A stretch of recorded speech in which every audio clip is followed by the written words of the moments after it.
Hello, I'm Spencer, and this is First Aid.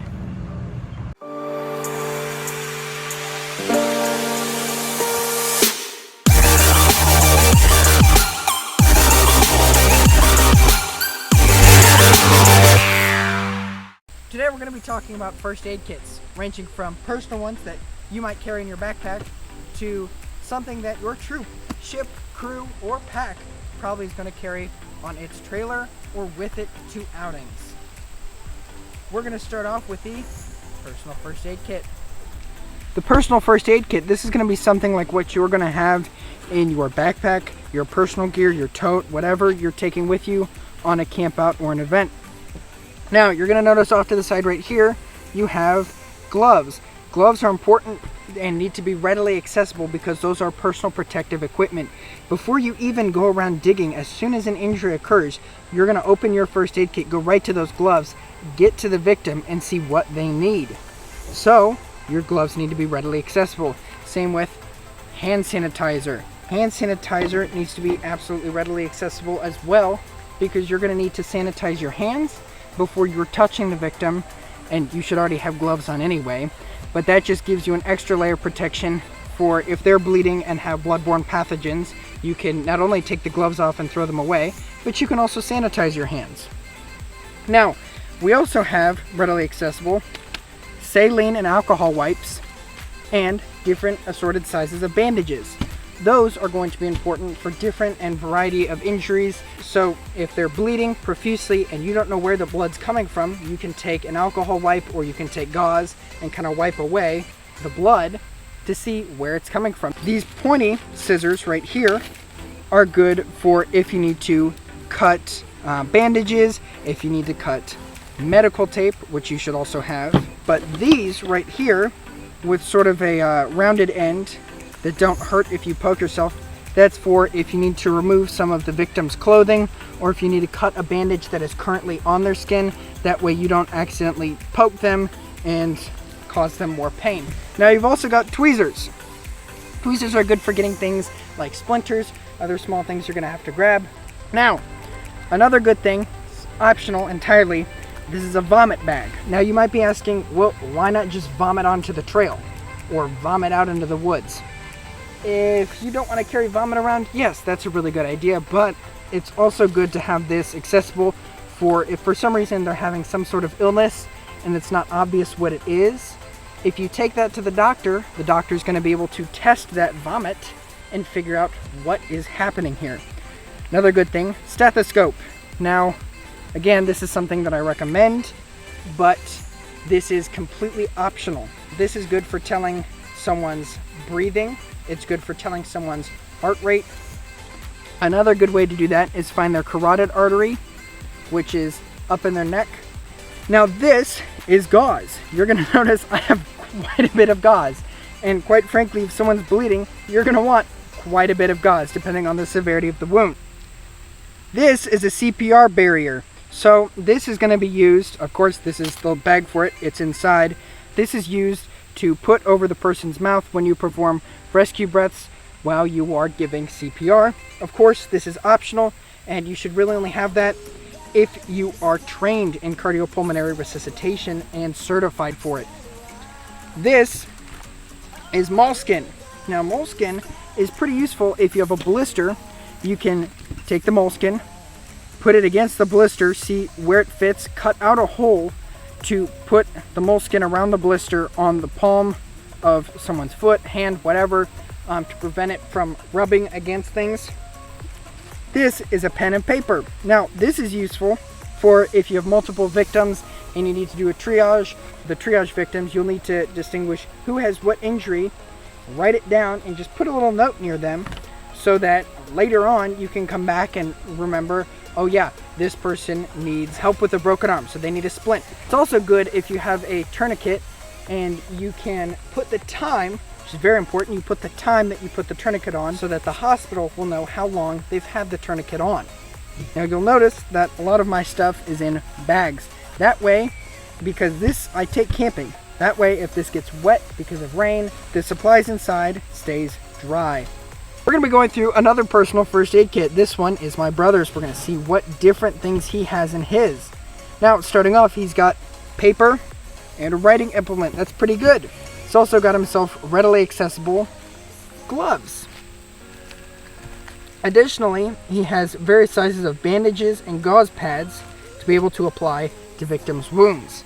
Something I really like that he has is antibiotic ointment. Now, this triple antibiotic ointment is really good for if you have someone who has a bleeding wound or some other cut and you clean it off. You can apply that ointment and it'll help prevent it from getting infected. It also has hand sanitizer. That's really nice. Medical tape. So if you have some bandages that just won't stick or who can't stick, such as gauze, you'll be able to keep that on there. More small bandages, and he has moleskin. He also has different moist towelettes. Now, towelettes are much better for cleaning than saline wipes or the alcohol wipes, because it's really just not good to put those over wounds. But if you have a moist towelette, I gotta say, that's a much preferable option to clean a wound with. He also has scissors, tweezers. He does have a tick key. Now, these work wonders. You got a tick there, you put that on and you slide it and it pries the tick off. This next first aid kit is something that I take with me on hikes. I either attach it to my backpack or to my belt with these nice straps back here. This right in here, we've got gauze and some larger bandages.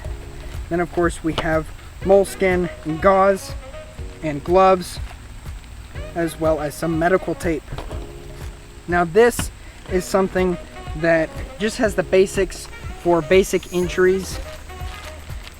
And when you can only take so much, you just want to be able to have the basics.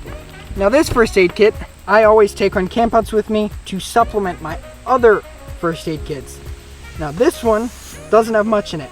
It is 3 things, and that's really all it needs. We have gloves, readily accessible, several pairs, and here I have a larger CPR breather mask.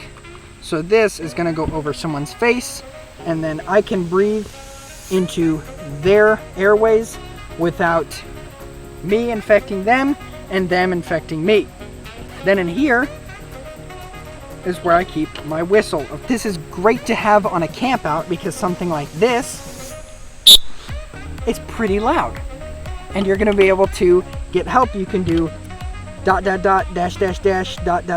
and I'm sure plenty of other people who know what an SOS is are going to be coming, and they're going to be looking for you. It's a great way to get people's attention as well, but obviously in wilderness survival situations, the whistle means emergency, so don't use it willy-nilly. People have whistles on their backpacks.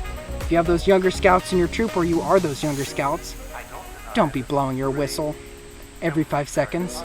Not only is it annoying, but you are falsely signaling that you need help. Not all first aid kits are going to look like this.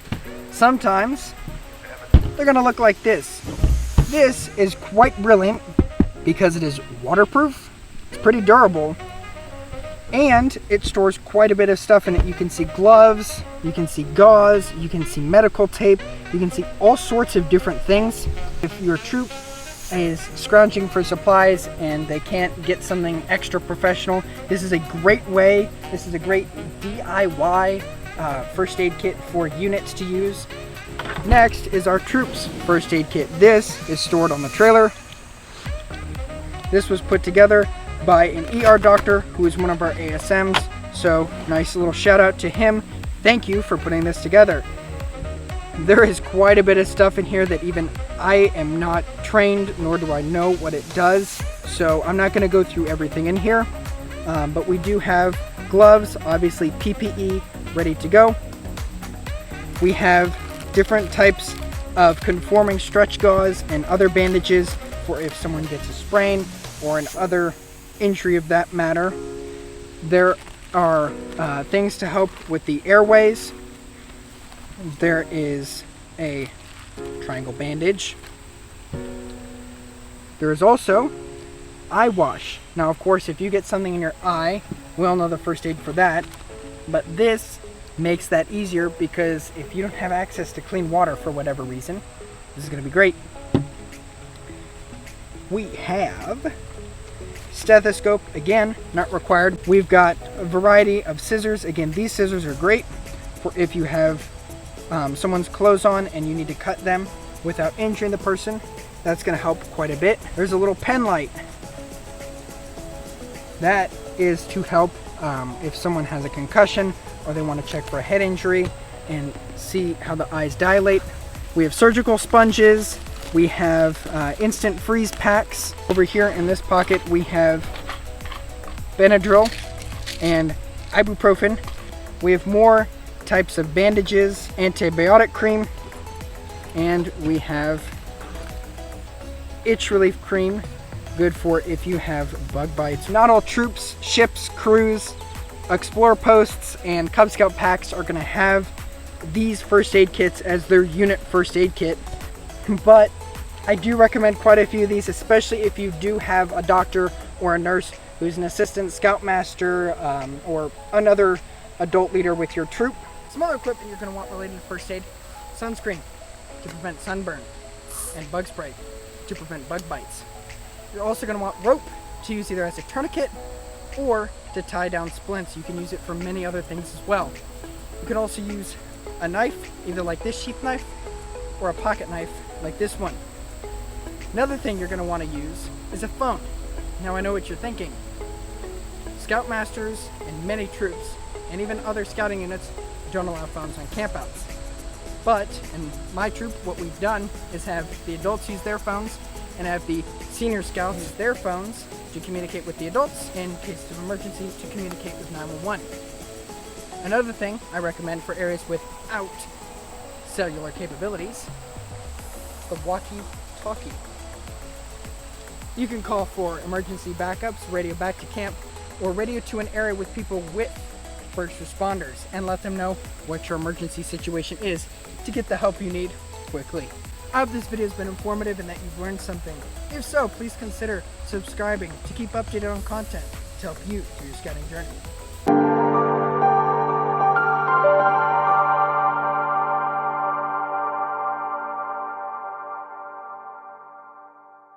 So the hospital knows how long it's been tourniqueted. Tourniqueted.